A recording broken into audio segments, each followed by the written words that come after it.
Good morning, everybody. Happy Friday Live. JB, we're in the Utica because Believe Bowl is this weekend. I'm feeling a little bit of Paisano power today, Frank. You know, number one, you do have the Believe Bowl. I'm going out to Louisiana this weekend to visit my wife's Ragusa side of the family, and we're going to celebrate her godmother's 80th birthday. It's going to be a special event. Italians like to have a good time, right, Frank? You know, we like to eat, so be ready for that. Especially where you're going. I mean, there's lots of food down there. It's a foodie paradise, for sure. Oh yeah. Let's go through a few things here. I'm wearing the Scotty's football jacket here, or pullover, because Scotty's opened their home slate week one after their week 0 come from behind 21-20 win last Saturday after being down 20-0 at times. So that was a great comeback in the upstate, downstate rate they had. But last night at our 9/11 ceremony in the Village of Boston Spa, take a look at this image. I mean, this gives me goosebumps still to look at it right now. Incredible show of the football teams, from modified all the way up to varsity, representing last night, and just supporting their community because look, as I said last night, none of them were alive for 9/11. That's just the grim reality of what's going on now. Nobody in college, or unless you're a 58-year-old homing linebacker or whatever, lineman. But nobody's in existence at that point in 2001 that is a college or high school student at this point. So thank you to those guys. I'm going to be on the sideline supporting them tonight. And then I'm going to be hopping on a plane in the morning. We'll talk a little bit more about that in a little while. Let's look at a couple of things here. Johnny's take action, take the field finally here. So week 2, and they've got a great little web series that they've started up. Let's take a look at a preview of episode 1. We're going to be Johnny's at the end of the day, and we're going to dominate like how we know how to dominate. I'm Peyton Gelliker, play here at St. John's. It's a great time. It's a blessing to be able to play football here. Yeah, almost freaking electric. All the guys, we're getting ready for our first game, Minnesota Morris next week. This year's group of Johnnies, man, not only just the pain of the offseason, but some of the things that we've all been through. No brotherhood that I've ever been a part of, from the freshmen to the 5th year, 6th years that are here. We're so excited for the first game. It's been a long camp. I would describe our bond as a brotherhood.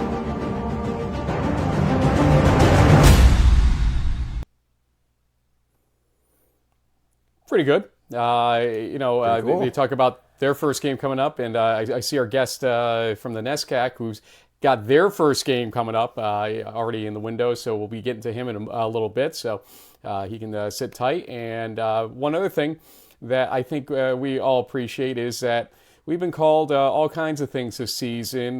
Boomers probably is the most apropos thing we've been called. And we embrace our boomerness. I mean, at least we can get on Twitter for our live feeds. That much I'll say.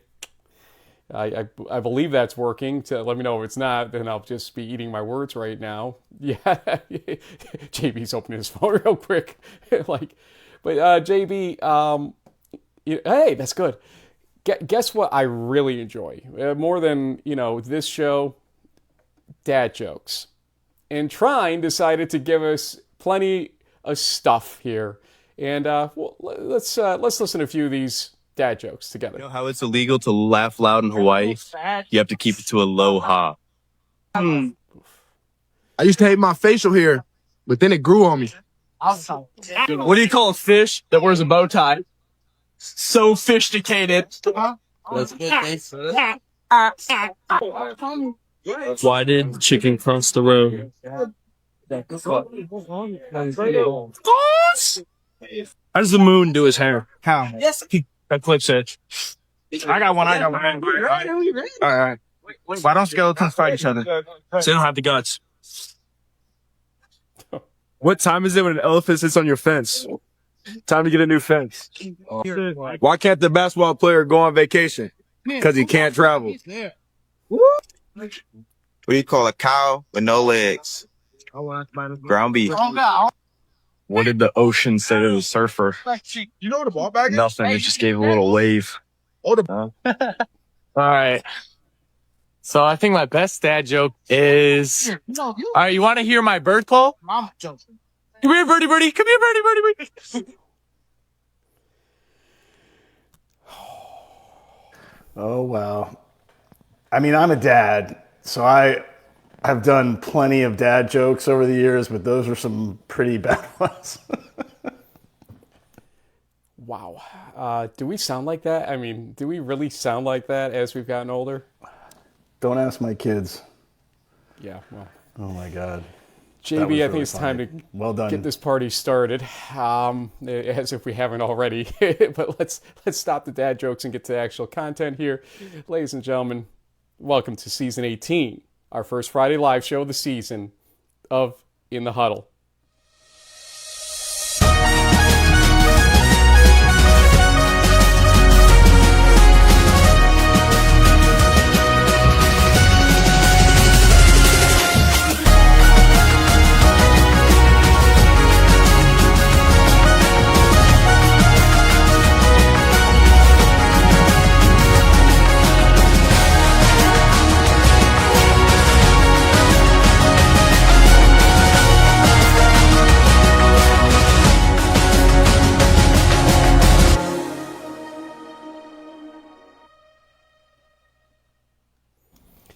Growing on me.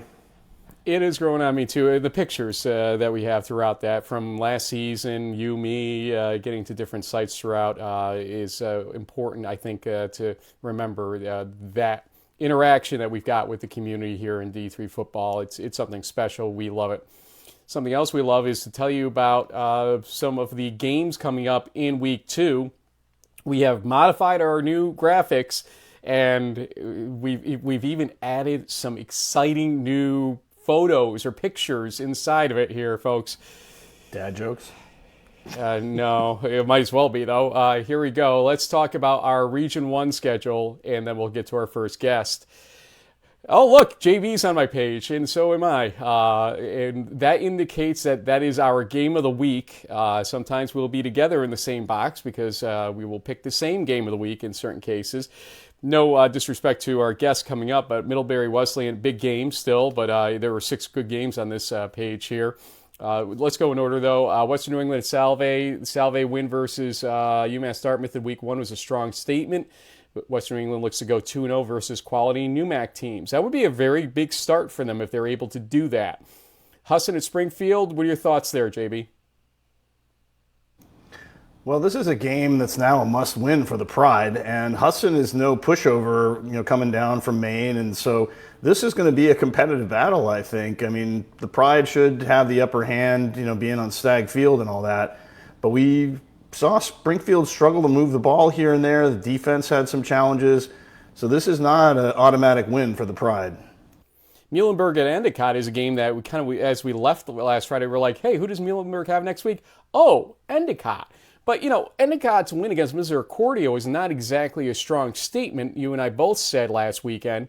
And so I'm curious to see how this plays out with respect to Muhlenberg ultimately. So we'll see how that works out. Kings Del Val, the two would-be leaders of the MAC having their first game against each other in MAC play at least. Both at 0-1, and this is a survival game already, but yeah, it is realistically for two potential contenders in this conference, and so think about it that way, win that game because, the MAC didn't exactly have a stellar weekend last weekend, and Kings and Del Val losing certainly didn't help matters there. Middlebury Wesleyan, we'll talk about that more in a second, but opening up the 2023 co-champs versus the 2024 defending champs of the NESCAC playing against each other. And Curry, Coast Guard. You spot the two running backs. Monty Quinn, only 171 yards and 3 touchdowns last week. And Harrison Hensley, 324 yards and 4 touchdowns, a record-breaking performance for Coast Guard in that game for that junior, I believe he is. And then, JB, go through the rest of the games here. Anything popping out at you that you want to point out? Well, we got a lot of good ones, but I think I would circle in on maybe Trinity Colby as another good game in the NESCAC potentially. A lot of people are picking the Bantams to maybe bounce back after losing to Wesleyan for the championship last year. Widener-Stevenson, a couple of 1-0 teams in the MAC. Stevenson had a big win in week 1. Be interested to see how that goes. And then I think, let's see, MIT, New England College. Can the Pilgrims get a win over, over the Engineers? I don't know. Maybe Coach Bubna's guys will be 2-0. Williams-Hamilton, that should be a good one too. FDU Forum, Lead Val. Yeah, bunch of possibilities here. So we've been talking news all week long. This is about the 6th day of it, essentially, that we're going to be talking about the NESCAC football roster limit issue. And I was sent a letter, actually, or an email that was sent out to many people inside the NESCAC structure from a head coach that we're about to talk with. And I think you read it as well. I was pretty struck by the letter with respect to it. But we also want to talk about the start of his team's season, so we're going to start there. When we get there in a second here, let's say hello to head coach of Wesleyan, Dan DiCenzo. And, Coach, great to have you with us. And, hey, you're playing the previous year's champs, hosting them on Saturday to get things started. No pushover game to start you off in the NESCAC this season. How are you guys feeling about this one? Yeah, we're excited for the weekend. It's a great test to play Middlebury. They've been a great team in our league. And, again, we've graduated about 30 guys last year, the offense and defense player of the year. So we're excited to showcase the 2025 Wesleyan Cardinals. Absolutely. And Coach, so, with a home opener, kind of all the pomp and circumstance and all that kind of thing. I mean, what were your takeaways from kind of the preseason? What is sort of this Cardinals team identity looking like to you going into this weekend? Yeah, we've definitely been a very strong defensive team over the years. Adam Chicoine, our defensive coordinator, does an outstanding job. Last year, we were first in pretty much every category in the conference and nationally in a bunch. So really aggressive defensively. And again, to be a great defense, you need all 11 guys working together at the same time. And again, I thought our guys did a really good job of that. So our players this year had a really good film to watch of how we want to execute things, how we want to do things on the defensive side. Special teams wise, we return our punter and kicker, Gage Hammond. He's a junior for us now from Montclair, New Jersey. He's had a great career for us, and excited to see him kick off his junior year. And then on offense, we definitely have some new guys that'll be, handling the ball, quarterbacks, some new guys at the receiver position. But we feel really good about the group. They've worked really hard in our program. They have a lot of talent. We've played JV games with them. They've developed in practice. And we've got two great junior quarterbacks, and Matt Fitzsimons from New York and Chase Vaughn from Massachusetts. And both are really talented kids. So we're very fortunate to have them. We return our two tailbacks, Tyler Flynn from California, Matt Diaz from Connecticut. Diaz really came on the last 3 games, rushing for over 100 yards against Amherst and Trinity. So we'll see both those guys quite a bit. And then receiver-wise, we return a couple guys who have caught the ball, and some other guys I think will, open some eyes here these first few weeks of the season. I think you just name-dropped enough players to actually hit the roster limit in the NESCAC right there. But a great job by you to give all the attention to the players. And I kind of wanted to transition into that topic a little bit with you. I mean, let's just start out this way. How many players did you have to cut this week, Coach, and how did that go for you? Yeah, so we had 98 guys coming into camp, and we had to get down to 84 by the league rules. So I can't say enough great things about my president, Michael Roth, and our athletic director, Mike Whalen. Both are just very supportive of the student athletes, and both are open to conversations. Both are open to meeting with me. And again, President Roth just wants excellence in anything that the students do, whether it's athletics, academics, something in the community. And to work at a place like that is really a fortunate thing. So I'm very blessed with that. And again, with the roster limit, it just doesn't make any sense. And the fact that I had to cut these 14 kids, and we did it on Wednesday night as we kind of get the final information from the athletic directors, it's just one of those lose-lose scenarios. So really unfortunate. I think we've got great team culture. Our captains and seniors have done a great job leading our team. We did not want to cut any seniors.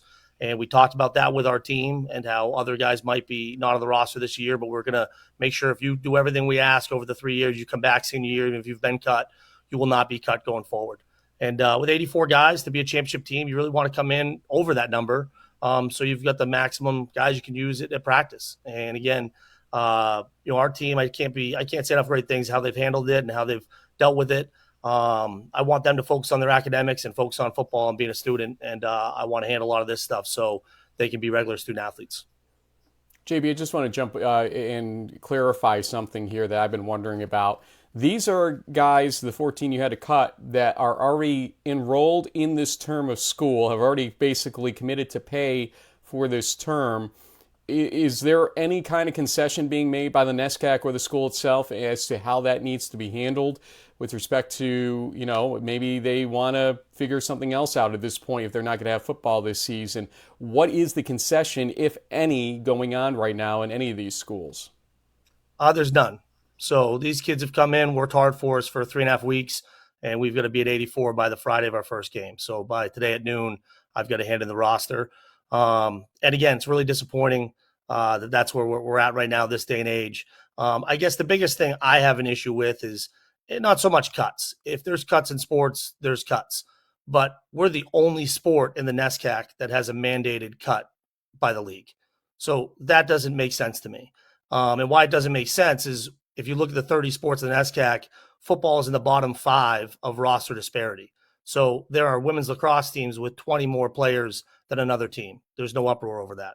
There's men's and women's track teams with 30, 40 players more than other teams. There's swimming teams with 30 or 40 more players. And the list goes on and on of all these sports in the league that have bigger rosters and more roster disparity than football, but yet we're the only one with a roster mandated cut. So if it was, hey, we're cutting in 30 sports, it's a financial reason, it's a league-wide thing, then hey, that's the rule. When it's just football, there's not much other way for our student athletes to look at it than they're treating us differently. And again, these guys feel like, Coach, why are we the only sport? And, again, I don't have any good answer for them. And everything I've heard, I have not gotten a good answer. As far as the students that are here that have worked hard for 3.5 weeks, there's no concessions made by the schools. They're cut, and that's the scenario. I think the biggest issue our parents have had, and they voiced to me, is kind of a breach of contract. They did not know, that kind of going in. Pre-COVID, we were at 76. I've been in these league meetings for, 10, 15 years. And at one point, all our coaches were against the roster limit. And then after COVID, it just went institutional decision during that time. And then there was talk about, hey, at some point we're going to have it, but it wasn't really kind of put into concrete till the end of last fall, pretty much after our recruiting cycles in the NESCAC were done. So, I think that's the biggest issue the parents have is kind of that breach of contract. That's what they keep mentioning to me. So that's kind of above my head, but I completely get it from that standpoint. My more issue is, if it was all these teams in the league that had roster disparity in different sports were cutting and we had to do it, well, then that's a league rule. When it's just football, that doesn't make too much sense to me. And Coach, one thing that sort of strikes me from a common sense perspective, especially next year, I mean, we found out this past offseason that you guys are going to finally get a chance to qualify for the playoffs, which is really long overdue. But the reality is most of these playoff caliber teams have 100, 200 something, roster sizes. And I know that traditionally the NESCAC, particularly in women and men's sports, have always competed at a national level for championships and whichever respective sport. I mean, obviously for football, if you don't have that 100, maybe 125 man roster, it's going to be really hard to compete for a national title against teams that have, twice, maybe 3 times the kind of rosters. Has there been any sort of common sense discussions around look, we're going to the playoffs the next year, guys. We need to be able to have the resources to compete nationally. That's not even close to being talked about. That's not something that our league would ever discuss, that we would be at a disadvantage of only having 84 players when other teams have 125. So, and to be honest with you, the playoffs are awesome. Again, my issue with the playoffs is it should have been done 25 years ago. If it was every sport but field hockey or every sport but men's soccer or every sport but volleyball goes to the playoffs, would that be acceptable? And the answer is no, it wouldn't be. So again, why are football student athletes being seen as less? So, last year the Ivy League students pushed and got it approved for the year. And then the NESCAC students followed suit and pushed to get it. What could, is just amazing with our league is we were kind of told as coaches, hey, we're going to wait a year because of logistics. Well, don't ask me to do things in the biology department or the English department because I don't know the answers there. But as far as logistics for going to the NCAA tournament, the NCAA covers a large portion of that financial burden on it. The next thing is you won't know who wins the league usually till the last week of the season, the second last week of the season. So you can have as many meetings as you want. It's not going to matter until the last week of the season next year when our team goes. So I really feel bad for whatever team wins the league this year, and those seniors don't get that opportunity. When every other student athlete in the NESCAC, if their team wins the league, they'll go to the playoffs, except for football. So again, that doesn't make sense. I've never heard anything that's been told to me that makes sense with it. And again, it's just really disappointing. There's no other way to put it. Now, I'll say this on the coaches in the league. We voted for that for 10-0, unanimous, to go to the playoffs. And that's awesome. And I think it's the right thing because it's the right thing to do for the student athletes. I'll be clear. I believe that, half the teams in our league really don't have a great shot of going to the playoffs in the next 15 foreseeable years. And that's not bulletin board material. That's just facts. Okay. So now we look at with the roster limit, it might not affect every team. Okay. But it's the right thing to do. The right thing to do as coaches is to say, hey, these kids deserve the opportunity. So if it's not the best interest of your school, I think it's the best interest in football of the student athletes to support that.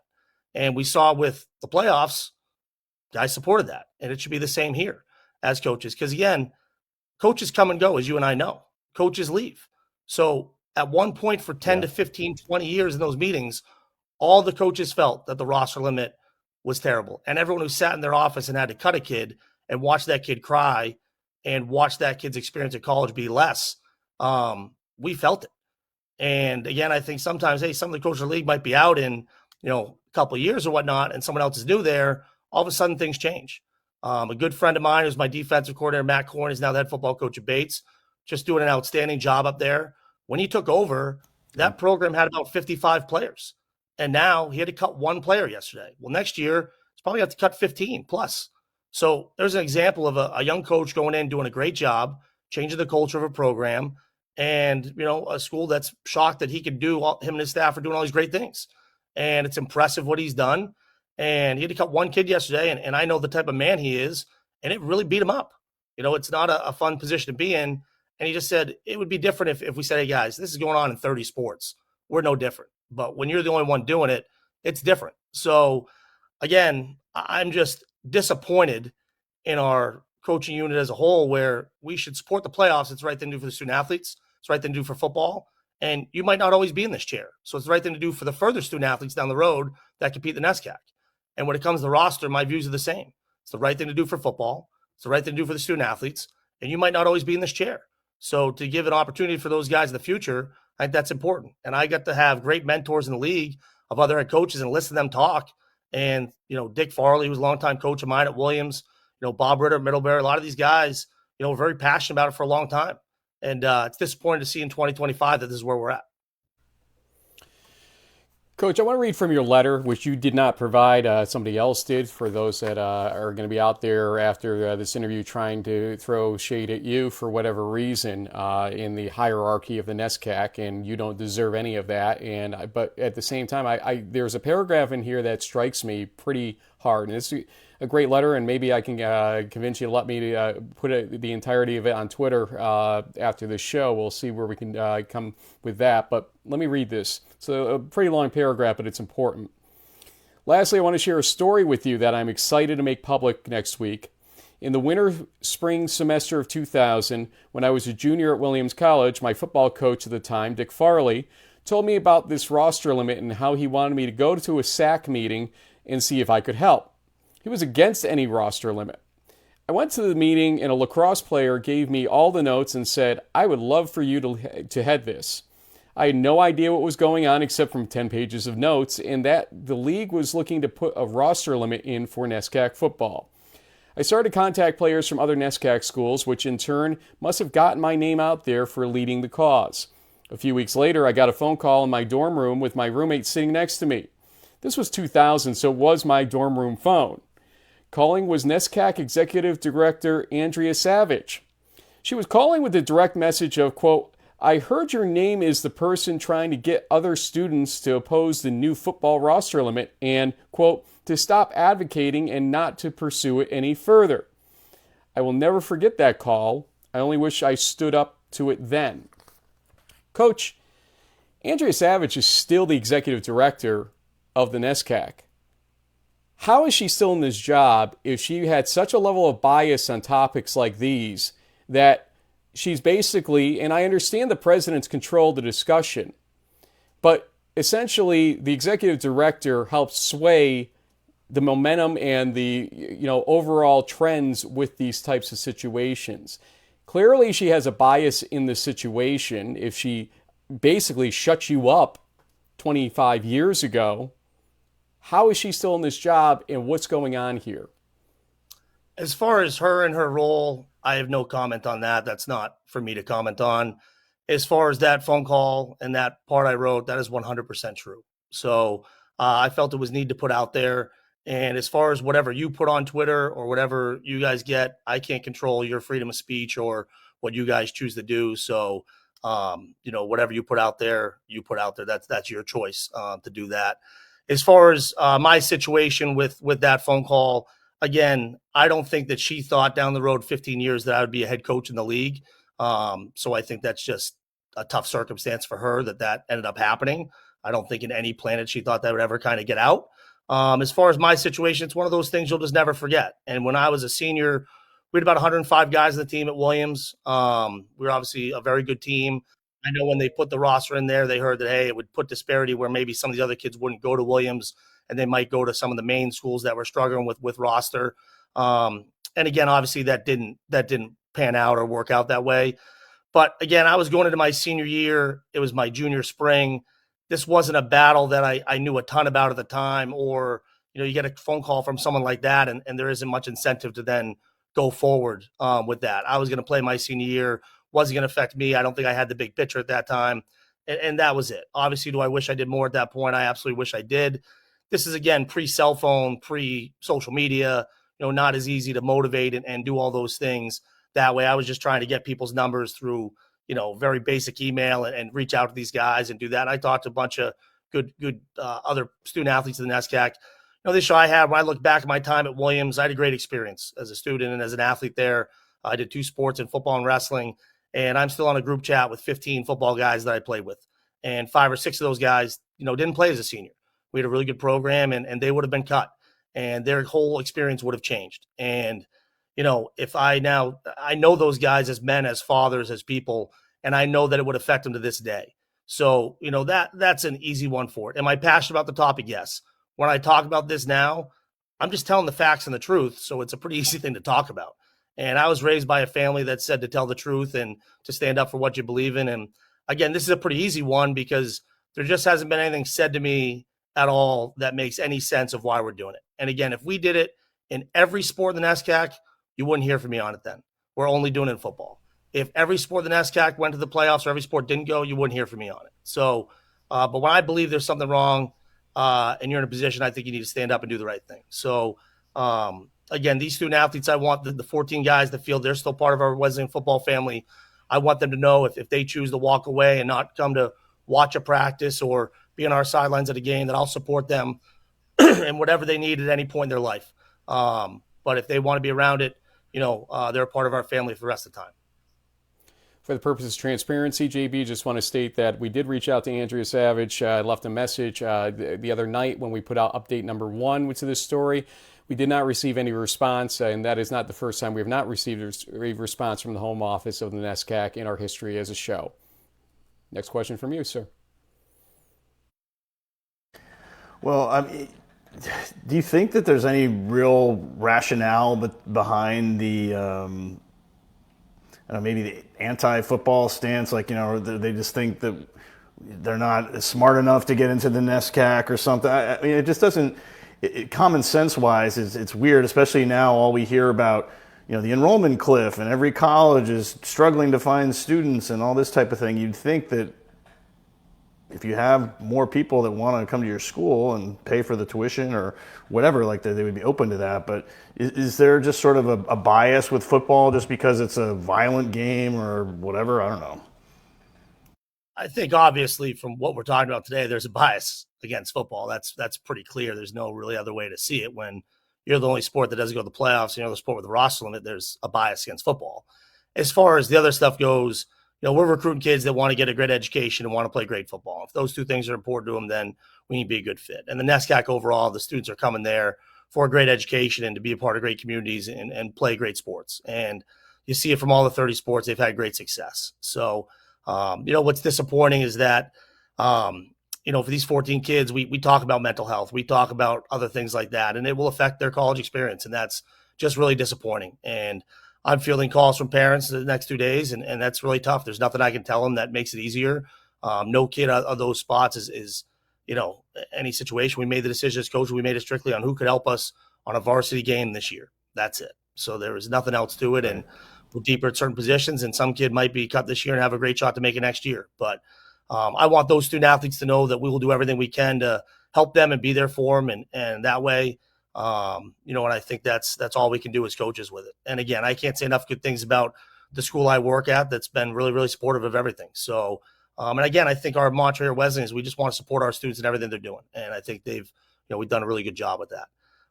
As far as the league overall with it is, I know it's pretty easy to tell because when you read the parents that are suing, it's Tufts, Trinity, and Wesleyan, and then Bates had a cut again. So you can kind of tell the schools that are for it or against it right now. I just know that the parents and the students are going to be pretty aggressive here the next few months because right now it's a 1-year term of the 84, and then there's discussion, will it go down, will it go up, will it stay the same? Those aren't conversations I'm privy to, but I know that our students and parents are pretty passionate about it. And I know other students, when our players have talked to us, hey, my friends on the field hockey team, my friends on the soccer team, they're surprised that they're dealing with this.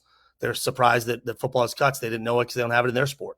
So the support from the other student athletes at Wesleyan has been awesome too, and the other coaches. So again, we'll see what happens. Again, a lot of that stuff's above my head of what parents or players might do, but they're entitled to do whatever they want. I don't think they've gotten a great answer of why this is going on. I think that's what they struggle with the most. And again, I think there's a lot of areas they look at that I don't look at from the litigation side that doesn't make sense to them, but I'm not the one paying the bill or the one doing those type of things. Right. Coach, a lot of people that are on our Twitter feed and whatnot are not from the NESCAC, but a lot of them I think voted in this poll and have no reason to support you guys in terms of what you're seeking in terms of either a higher or non-existent roster limit, and yet our poll with over 200 votes was 88.1% if you add up the two middle numbers there. That said that 84 isn't appropriate. It should be 105 or non-existent. 105 is the current D1 number. That's 88.1%. 9% said 84 or less is right. 3% saying not sure. So sure seems like you have a lot of support in the D3 community for sure. Last question for you before we let you go. The cultural issue has been brought up to me. It was brought up by somebody who commented on the poll, actually, on Twitter last night, and I had a little discussion with him on his quote tweet of this. It really feels to me and seems to me like there's a little bit of classism, dare I say racism possibly in some cases, going on because we understand what the composition and diversity of a football team is. And the whole talk of, they don't want that culture on the campuses by expanding the size of the football teams. I mean, is there a reason for concern about that as kind of the terminology and the discussion point? Is football in Wesleyan, like any other school, a big diversity opportunity and an educational opportunity for those that might not have that chance generally in upper institutions like yours? What is your thought on that topic? Yeah, so a couple of things. Number one, obviously the 105 roster limit with the Division I. So that's an example of a roster limit. And then 120 in the Ivy League. So we try to obviously do things similar to the Ivy League. They have 120 kids that they feel is a safe number for them to practice with and play in JV games. So, 84 doesn't seem like that's a real close number to those. As far as our culture goes, I am extremely proud to be the head football coach at Wesleyan. I'm extremely proud of our players and how they represent themselves, their families in our program all the time in the school. We talk about it with kids all the time. If you don't want a great education, if you want to be a part of a great community, then we are not the right fit for you. If you don't want to go to class, we are not the right fit for you. You know, all our kids are doing a great job. Our team GPA is over a 3.5, which is we kind of had our best year we've had in a while. Last year winning the conference, we had the highest GPA we've ever had. So we had over 30 academic all-conference players. So our guys are doing a great job. Our players probably do over 1,000 hours of community service a year, helping out with local elementary schools, helping out the local community, helping out with veterans. We're involved with the program Team Impact, which is an awesome program that I know a lot of programs are involved in nationally. We're involved with the Bone Marrow Drive, like a lot of college football programs are, which was started by Andy Talley, and just an amazing group there. So our team culture, I mean, I can't say enough good things about it. Our guys are doing great things. We have kids that study abroad. We have 15 guys that play 2 sports. They can major in anything. We really try to work everything around our academics and for them to have the full college experience. So, as far as our team culture goes, there's not much I would change. Now, again, will our kids have bumps in the road or make mistakes? Of course they will. They're 18 to 22-year-old college kids. And my job is to be there to help them the best way we can and, to help, get them through that and know that, hey, this will be a small bump. And with whatever it is, you'll get better and learn from it. What I love from the sport of football and why I coach is I love to make an impact on kids' lives. And, it's just I'm very fortunate to do what I do. And, to see these guys, you take it where a player might not be learning the system as well their freshman year, their freshman spring. Then all of a sudden, sophomore year, you see it click for that guy. That is an awesome feeling when you see it click for a player. When you see a guy that might have struggled and not have been a top recruit coming in and then his junior, senior year make huge plays. There's a kid, I'm really tight with one young man who's down in Miami now, living his best life, doing a great job with his job. We actually, back in the day, I think we cut him once or twice. His senior year, makes a pass breakup at Bowdoin, was our special teams player of the year, junior and senior year. Just an amazing kid. And, just tight with all the guys in our team and just had great success when he was here. But he had to battle all that adversity. And again, you learn from kids like that had to battle it head on and did the right things, and again, I just know what this sport can teach people and sports in general. And again, to have it at the college level really makes you a better leader, a better person, a better friend. And I see it with all our student athletes at Wesleyan. It's great to go see the other athletes and students on campus support all these sports teams. So sports brings people together. And right now, as a league, we're taking people apart. That's not the point, So again, disappointing. And I'm not going to get into the kids we cut or how much they're going to help us win a game this year or not helping. That's not the point. The point is that we're taking experience from someone and it's not helping any other sport in the league. And that's the disappointing part. Coach, we could talk to you for hours, honestly. And you are somebody that I will call fearless in this situation because I understand that the NESCAC is a little bit of a tight-tied, tight-knit, but kind of controlled atmosphere at times. And you are speaking a little out of turn in some people's views probably, but it sounds like your school is behind you fully. I know that you checked before you came on this show to make sure they were okay with it, and they should be proud of having a representative like you in front of the school, and everybody at the NESCAC should be proud of you. Hopefully the Players Association takes hold of this interview and pushes it out there as well and backs you. This is one topic where Trinity and Wesleyan are, mortal enemies on the field, but friends, I think, in when it comes to actual discussion points like this. We wish you the best of luck as you open the season, focused on football. That's all you can do from here, but thank you for your time, and best of luck with everything, sir. Well, guys, I appreciate everything you're doing for D3 football. You guys are awesome, and keep up the good fight. We appreciate it. You got it. Thanks, Coach. Thank you. That's Coach DiCenzo joining us from Wesleyan. And that's a guy, honestly, we talk about it all the time, JB. Yeah. I want to freaking run through a wall for that guy right now myself, and I'm not even a player. If I was a player, I can see why they were winners last year for sure. Yeah, but I look at this from a slightly different perspective, being that I'm a little bit older than Coach Dan, but we're also dads, right? And what he is doing, and I know that his number one job is being a father to his 3 kids. And he's setting the right example for them to basically to speak up on what you believe in and to kind of hold your ground, especially when you are doing what you feel is right. And there's a lot of support, in my opinion, of like why he is. So yeah, I respect it a lot.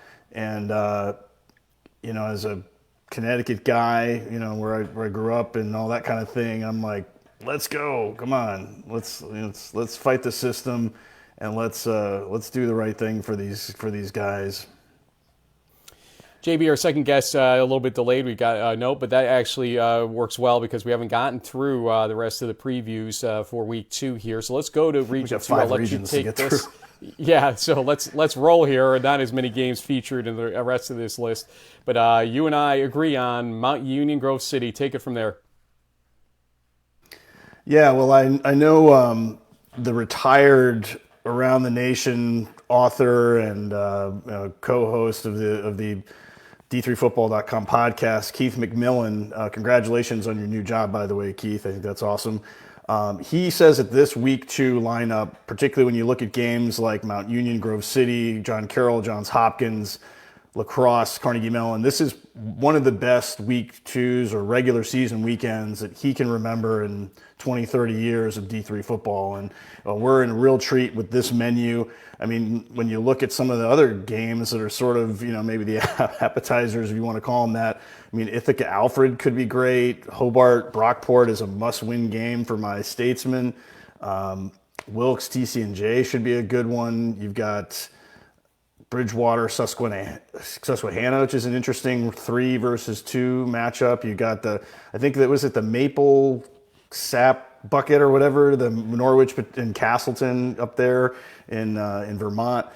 St. Lawrence, St. John Fisher is an interesting one. Union Cortland too. So, and yeah, I knew that there was even more games here. We got Moravian Rowan. That should be a great game. Westminster F&M. Kane, your Sinus. We got RPI Utica for the Believe Bowl. That's a fundraiser that they do to help firefighters, especially post 9/11 is a big deal for that community, and that's why I'm repping the Utica jersey. Don't worry, Coach I'll bust out my RPI shirt before long. So I'm not rooting against you there. Should be a good one. Let's jump to Region 3. Yeah, Belhaven Trinity. You're going to save you the bother here. Take it away. Might as well. Give you a little bit of a breather here. Belhaven Trinity is our agreed-on game of the week again. Big test for both teams after the 1-0 starts. And both are in the conference mix for their conferences, so it's good to see how they line up in this, again, out-of-conference game. McMurray, Hardin-Simmons. McMurray, a little bit shocking that they had the game they had last week. And so this game, which is a crosstown rivalry in Abilene, will be interesting to see if they can bounce back at all. Chapman, was pretty good against Hardin-Simmons. It was a one-possession game in the end. Yeah. And DePaul Center, look, they both won, but there's still questions as to if these are the same teams from last year. So we'll see where that goes.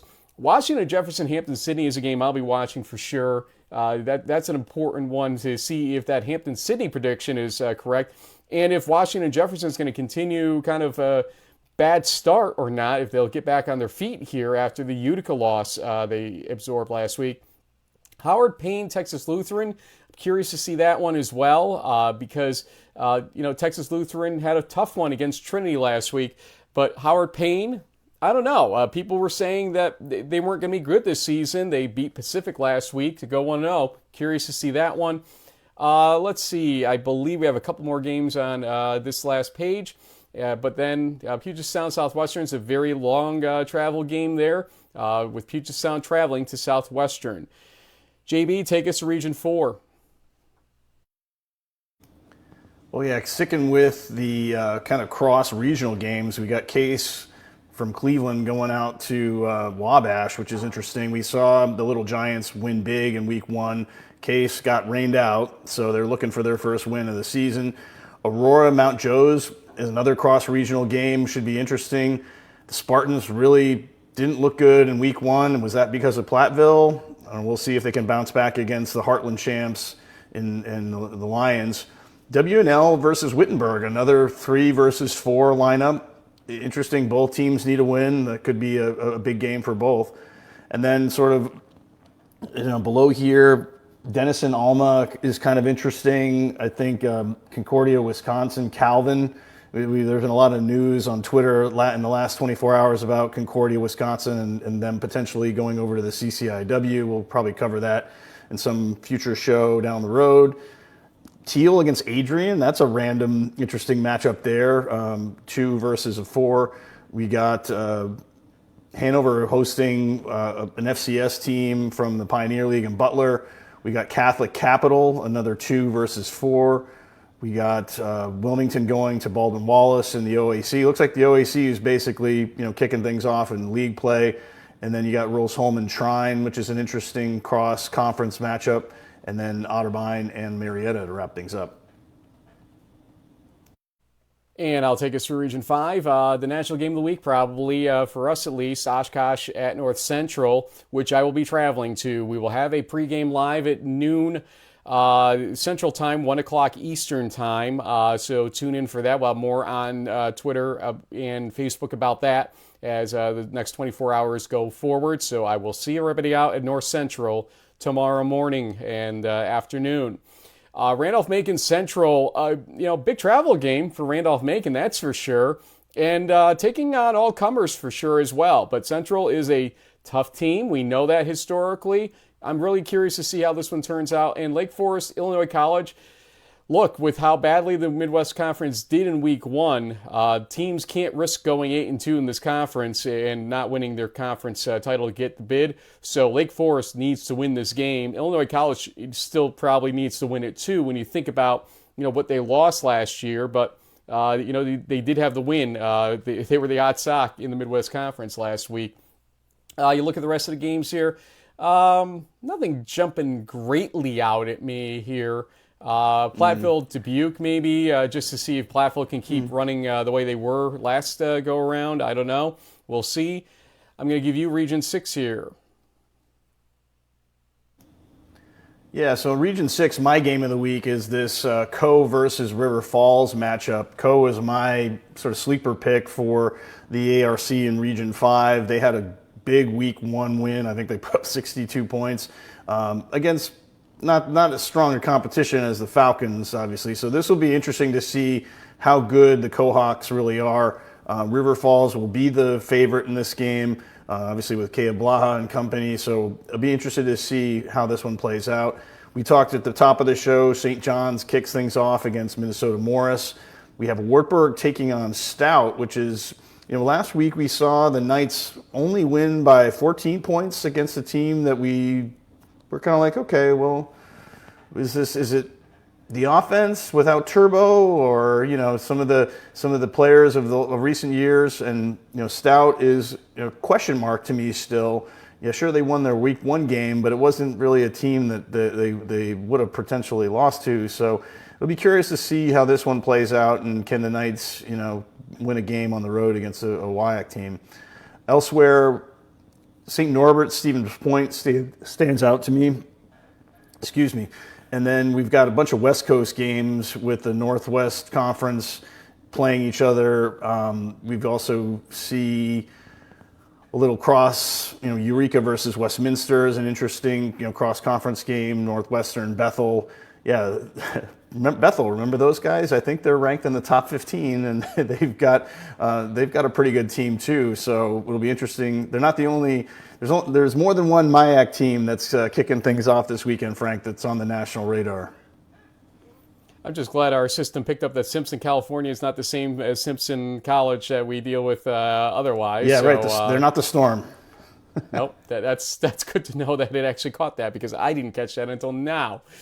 But those are our games, and still waiting on our second guest. Might unfortunately not get to them today. We'll see if they show up, but we'll reverse logic here a little bit. We hate to do this before a guest shows up on our show, but why don't we try to go to our prediction portion of the program here, putting up on the screen the fact that I'm leading things. I think we have someone in the waiting room, though. Maybe not the original guest we had scheduled. You don't see anything, Frank? Nothing yet that I see, but I will let you know if I do see anything different.